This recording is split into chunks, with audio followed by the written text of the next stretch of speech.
Roll Tide, roll tide, roll tide. Man, we back. Man, I'm sorry for videos missing the past couple weeks. I have been sick, under the weather. So, man, I was trying to record, but man, I had lost my voice, my fever. Man, I just have been sick. So, man, I didn't plan on what I'm gonna start with or whatever. I was just like, man, just cut the camera on and just go. So, man, since the last time I heard Alabama lost to Tennessee, it was, man, I was sick that game too, and man, it was a horrible game to watch. But man, we lost. I'm just going because I don't want to spend too much time. We lost to Tennessee. It was just, tell the truth, it was just a horrible game all over. The key thing I remember we was by the goal line. We should have ran the ball. Miro threw an interception. But all that leading up to, like I say, this past Missouri game, you know, we was on a bye week this past week. But man, it was no way we should have lost that game versus Tennessee.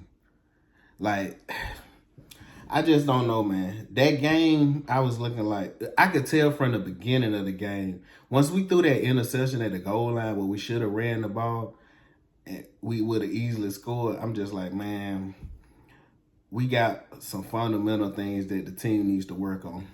But, like I said, we lost that game 17-24. It is what it is. And let me see. All right, so the game after that, because I ain't do a video for that game either. So the Alabama versus Missouri game, of course, it was 34-0. And Brady Cook got hurt early in the game. I still don't think if Brady Cook was healthy and played the full game, they would have won. But I definitely think they would have put some points on the board. I don't think it would have been 34-0. But anyways, the things that this is the game I really was going to focus on because, like I said, this is the most recent game. We lost versus Tennessee. Let's talk about this game. This game, one thing I like, Jalen Milroe doesn't need to be throwing the ball no 40-plus times a game. For the Missouri game, he was 16 for 26, 215 yards. How many times he threw versus Tennessee? The Tennessee game, Jalen Milroe was 25 for 45.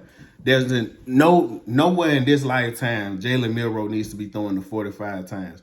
Maybe he'll eventually get to that type of passer, but right now, 45 times, come on, man. That's ridiculous. He don't need to be throwing the ball that many times. And I think that game, Ryan Williams had maybe 18 targets or something crazy. But anyways, the Missouri game. I like that Milroe, he needs to be around that 25 passes and then, like I say, rush the ball. The thing that I like this game, I say, Haynes, 9.9 yards a carry on 8 carries. Like I keep saying, man, get the backs the ball. Let them rush the ball. Milroe had 11 carries for 50 yards. Miller had 11 carries for 48 yards. We had no passing touchdown in this game. All the touchdown came from rushing. Like I said, get back to playing that physical style of football, Alabama football. Yes, we know we have Bernard. We know we got Ryan Williams. We know we got Law. We got all these players on the outside.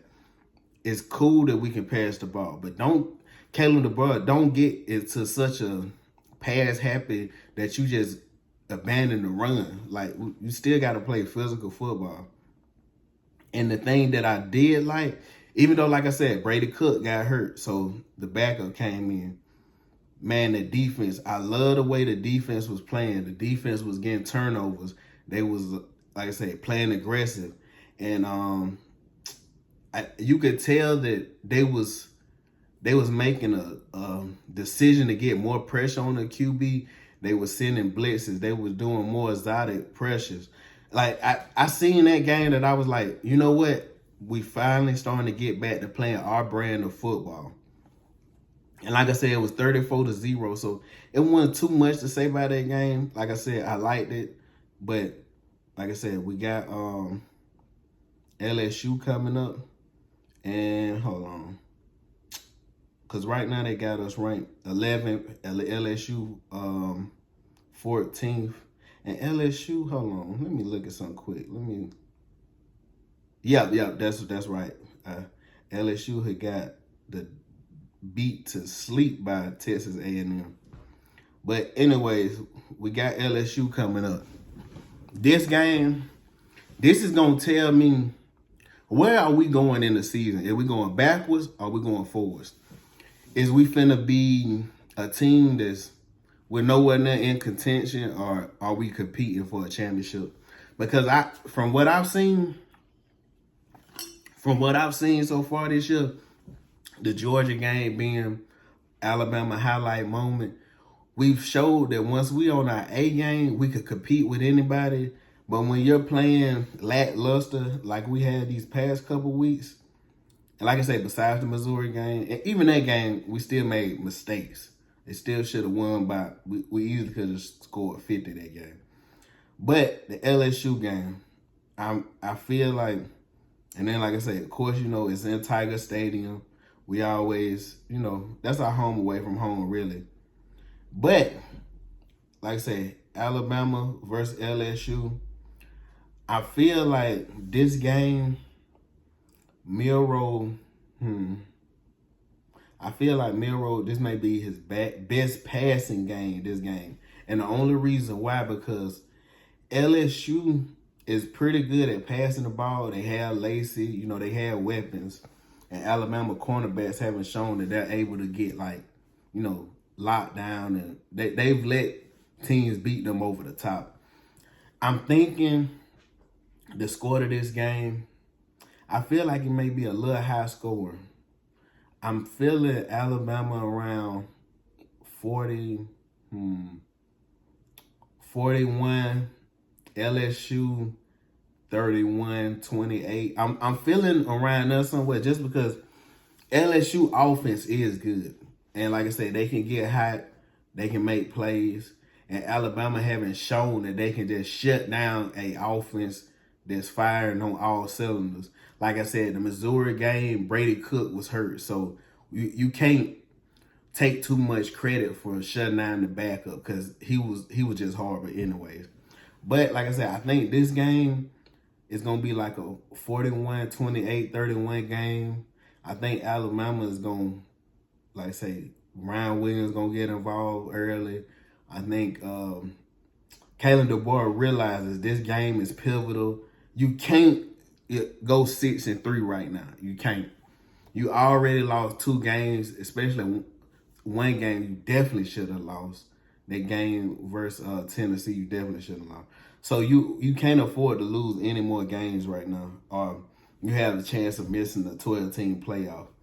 But like I said, man, and I just really wanted to briefly go over them quickly because, like I said, I missed time, so I didn't want to make a 40-minute video just random.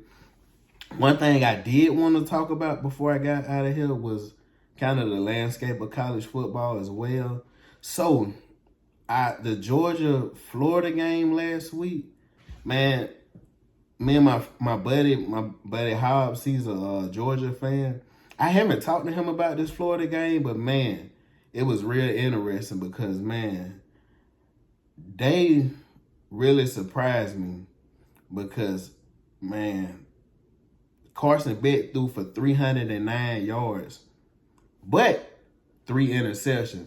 I'm not going to lie, Carson Beck, watching the game, Carson Beck definitely makes a lot of mistakes, but the wide receivers are making mistakes as well.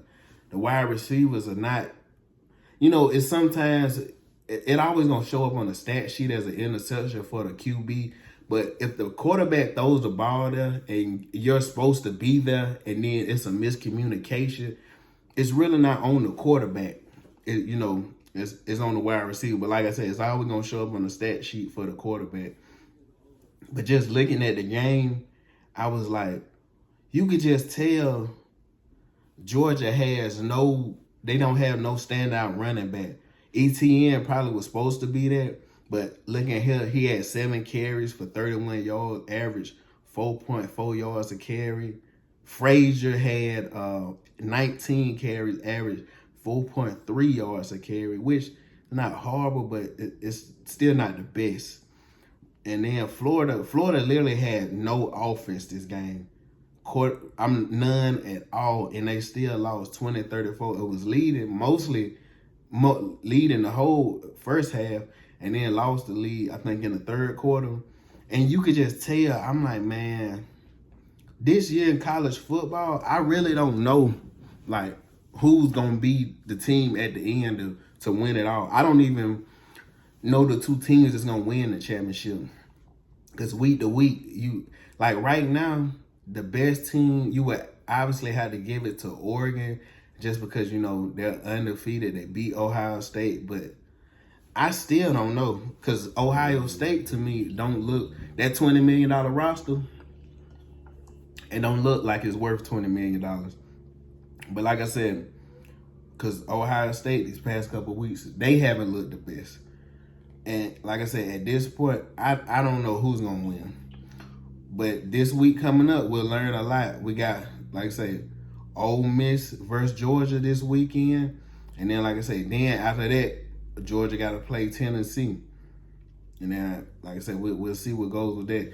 Like I said, Georgia defense, when they played Texas, they shut them down completely. And they look like, wait a minute, Georgia could be one of the best teams. But like I said, man, they definitely top 12. But, man, I don't know who's going to win this year. Because it's been a while till it's been this late in the year, and it haven't been a standout team. And it's been this many teams swapping the number one seed. Because right now, Alabama was looking like, after the Georgia game, they was looking like, oh, man, this going to be the team to beat, and they fell off a cliff. Like I said, let's see if they get it back this week. But like I said, I didn't really want to make a long video. I just wanted to have something to come post, just talk, and, just because I haven't posted because, like I said, I was sick. But I definitely will be back posting weekly. And like I said, after this video, look for my NFL video. I'm going to do, like I said, apologize about that. I'm going to do my NFL picks. But, like I said, roll tide, roll.